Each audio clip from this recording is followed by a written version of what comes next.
There's been a significant development today, a significant commitment on defense cooperation with the Sri Lankan president here today. Sri Lanka today assured India that it will not permit its territory to be used in any manner inimical to the security of India. The Sri Lankan president, Anura Kumara Dissanayake, reiterated Colombo's stand in a joint statement today, making its promise to New Delhi official. Colombo's assurance to Delhi comes at a time when China is aggressively pursuing its Mission Indian Ocean, which in a sense does target India. In his first foreign visit, the newly elected Sri Lankan President Anura Kumara Dissanayake assured India that its territory won't be used for terrorism. कि physical, digital और energy connectivity हमारी भागीदारी के अहम स्तंभ होंगे। दोनों देशों के बीच इलेक्ट्रिसिटी ग्रिड कनेक्टिविटी और मल्टी प्रोडक्ट पेट्रोलियम पाइपलाइन स्थापित करने पर काम किया जाएगा। This came at a time when China is looking to expand its influence in Indian Ocean region. Chinese missile tracking ships and warships have been docking at different ports in Sri Lanka. During the bilateral meeting, Prime Minister spoke about civilizational connect between India and Sri Lanka and shared how India is going to invest in public-centric projects. I have always also given an assurance to the Prime Minister of India that we will not allow our land to be used in any way in a manner that is detrimental to the interest of India. The Prime Minister also reminded the Sri Lankan President about the critical issue of Tamil minorities in the country and asked him for full implementation of the Constitution.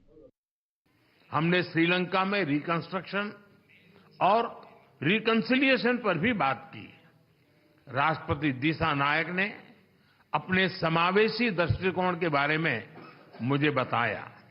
हम आशा करते हैं कि श्रीलंका सरकार तमिलों की आकांक्षाओं को पूरा करेगी और श्रीलंका के संविधान के पूर्ण इम्प्लीमेंटेशन और प्रोविंशियल काउंसिल इलेक्शन कराने की अपनी प्रतिबद्धता को पूरा करेगी।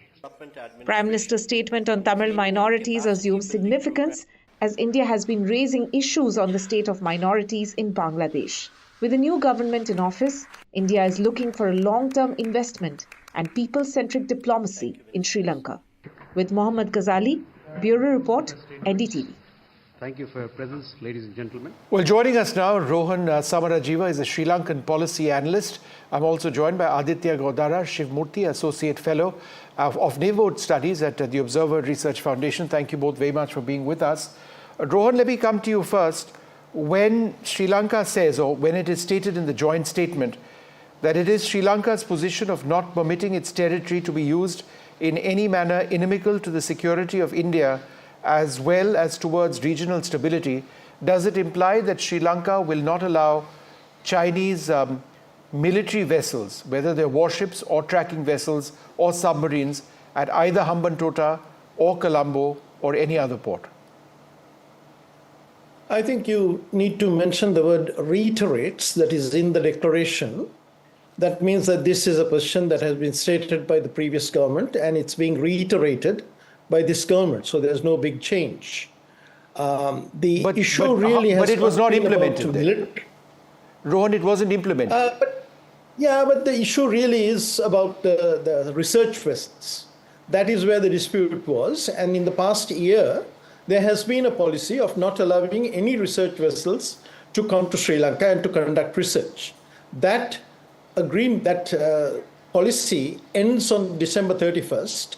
And I think that is the one that everybody needs to look at to see whether that will continue or not. Warships from multiple countries, I think there was once when I counted over 20 countries, had come to Sri Lanka. I think those are sort of routine visits that follow procedure. It's the research vessels that are sensitive because they are seen as having some kind of surveillance capabilities.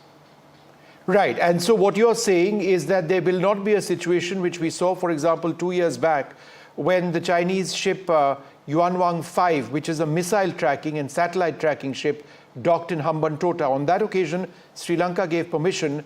Something like that won't happen again. Is it your understanding that that's no longer going to happen, right? I think it's these are. I think the matter will be decided when the new policy comes out. Hopefully, a new policy will come out in January, because that's the details are not ever discussed in these kinds of head of state kind of visits. Rohan, it's a statement on record in a joint statement. It's not an Indian statement. Yeah, and I believe such statements have been made before. Okay. Aditya, how would you look at again, this specific statement? Because this is, it really does boil down to this if you look at the strategic concerns that New Delhi has in the Indian Ocean region. Sri Lanka is so important, as a partner nation, as a friendly nation, when we look at Chinese expansion in these waters. Thanks, Vishnu. I would actually agree with Rohan, and I would say, such kind of promises have always been made in the past. Leaders have come, they said that Sri Lanka will not be used to harm Indian security interests or concerns. But at the end of the day, we still see them going back to China. We still see them balancing India and China. And I think this is part of the broader strategic game that is unfolding in the Indian Ocean region. Look, today, AKD has assured that, but at the end of the day, we also need to know that China is one of the biggest creditor to Sri Lanka. And in fact, China had been unhappy that Sri Lanka had imposed such a ban on vessels coming in, and it was raised at multiple locations at the highest level when Sri Lankan delegations were on visit to Beijing. And that has been a consistent irritant for Beijing. So I think the bigger question here is when Anura Dissanayake visits, and the question is not if, but when he visits China, what kind of bargaining and what kind of negotiations will take place there. But let's not just forget that despite, making this statement, India has also assured Sri Lanka that it will help in its hydrographic capacities and capabilities. And I think that is somewhere where the silver lining is. In fact, if India keeps helping Sri Lanka to come up with its domestic capacities in terms of hydrography and surveillance, that is where, that is one means of, deterring and stopping these Chinese vessels from coming in and conducting this surveillance for the Sri Lanka. Rohan, of course, the basis of the relationship between India and Sri Lanka, historic, cultural, but at the end of the day, nation states think about themselves. And they balance their requirements with what they can offer. So, Rohan, my question to you is debt restructuring, of which India has played a major part in the recent past, with given the state of the Sri Lankan economy. Do you believe that that is an important contribution of India to perhaps secure Colombo's trust in the overall relationship between the two countries? I think the debt restructuring, which is now almost complete, I think we had 98% take-up on the international sovereign bonds as of yesterday. I think India played a very constructive role, particularly with the Paris Club negotiations.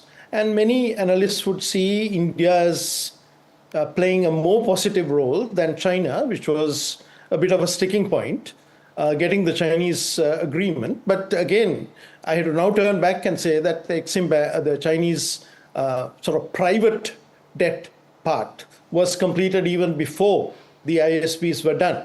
So it's a mixed bag. Definitely, India came out ahead in terms of assisting in recovery from this crisis. And we are almost out now from the bankruptcy situation. There's also energy development, which has been spoken about by both sides today.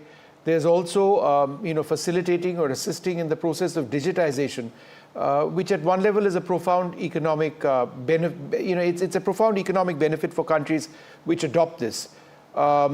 Education and technology, etc. So, Rohan, in terms of the other, takeaways from this visit, would you say that they really take the relationship forward?